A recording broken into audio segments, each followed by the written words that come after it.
भैया रवा बात बुझाई कि केहू नहीं खे सुने वाला तैयार निमन खाती।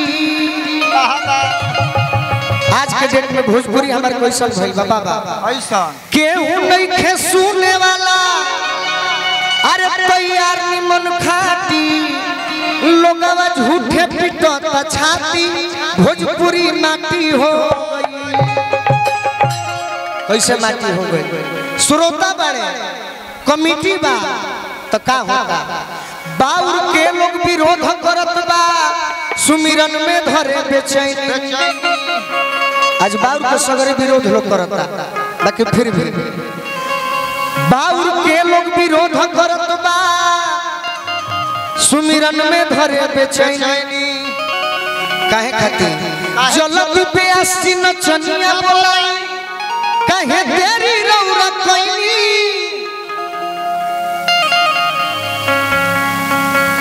लागे दी भजनिया काटी भोजपुरी माटी हो गई। यह भोजपुरी है बाकी चलो माइनर में रहो कि राजा हिमाचल के देखनी दुआरवा तारवा बाबा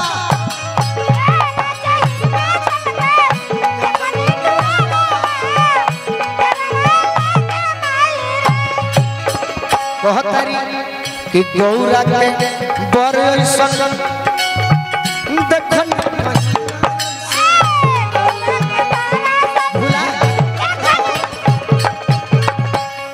गोल्डन भैया बुझाता नु कि मैं हम भुला गए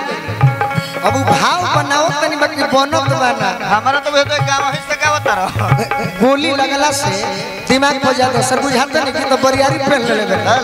2 दिन से हम डिस्टर्ब रही भाई हाय हाय बढ़ावा आवे यार एक गौरा के बर ये हम इनका फेरे में लिखे हम भजन गाओ तनी इनका फेरे में बनिए मंचवा पता ना मंचवा पर भोकला कोरस गौरा के बर ऐसन देखनी कहीं ना ऐसन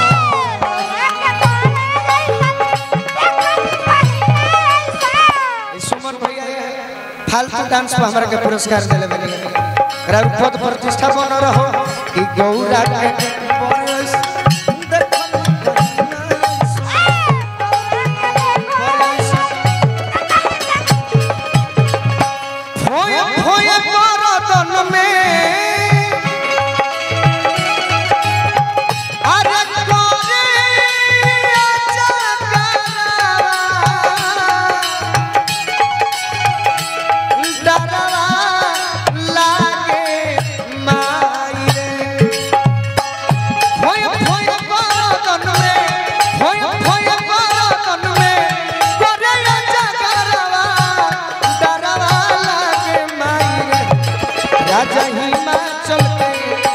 राजा हिमाचल के देखनी दुआरवा तारवा लागे माई राजा हिमाचल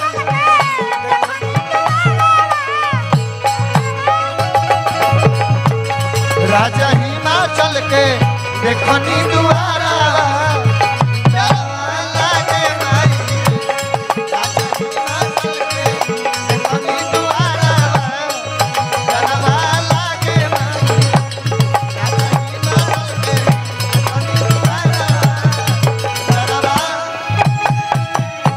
एक बार बोल दी प्रेम से शंकर भगवान की।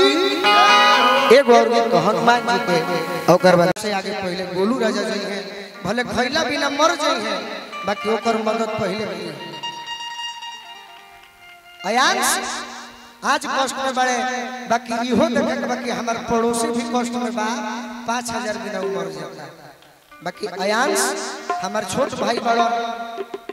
बोला ला मंच पर तो ओकर माफी भी हम लेबे ओकरा बाद भी बहुत लोग कमेंट करता ओसे कोनो बात नहीं खे कमेंट क के गाड़ी दे के अरे बड़ बानी बोले रही जहिया मंच पे भेंट हो जाई वो दिन क्लास लगाई कलाकार के श्रोता से हमार कोनो लड़ाई नहीं खे श्रोता हमार भगवान बड़ा श्रोता ही हमरा के इज्जत तक पहुंचीले बड़े श्रोता के बल पर गोली के चलते हम बचल बनी लड़ाई हमार ओकरा से बा जे गायक बन के यूट्यूब पे चमके खातिर रोटी से करता ये से हम कहले रही तो आयांश के माता पिता से हम क्षमा भी मांगो और माई से मनाई कि हमार उम्र भी आयांश के लाग जाए हमारा संगे जितना लोग रहेला भाई बा ओकर उम्र भी आयांश के लाग जाए बिहार में जितना भी हजारों आयांश होंगे सबके जीवन सुरक्षित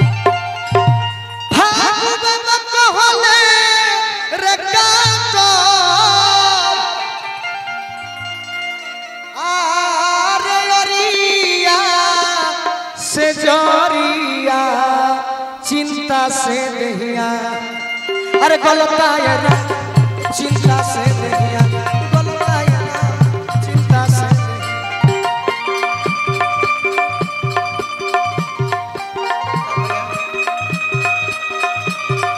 हाँ अब ना रहोगी वही धरती के हमरा गोल्डन भैया है जे संगीत के बहुत बड़ मैदान है भागु बाबा कहले काटब भागु बाबा कहले काटब औरिया से जरिया माने औरिया से हम पेड़ होला जरिया औरिया से जरिया कहत भागु बाबा कहले काटब भागु बाबा कहले काटब औरिया से जरिया चिंता से दहिया ए गलताया चिंता से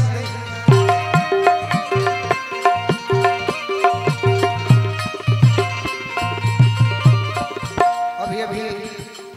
एगो हमने के बड़ भाई पंख इवेंट मालिक बनी जे हर समय हमनियों संग रहिला बाकी घर द्वार के टेंशन में ज्यादा रहिला आ कब चाहिए लगे हमारा गिफ्ट मिल जाए रातों बिरात हमारा रोहन भैया की ओर से बहुत बहुत पुरस्कार बा ओ मना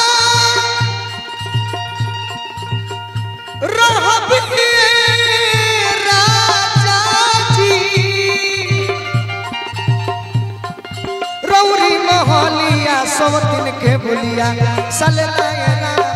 सब दिन के बोलिया सललायना सब दिन के बोलिया सललायना सब दिन के बोलिया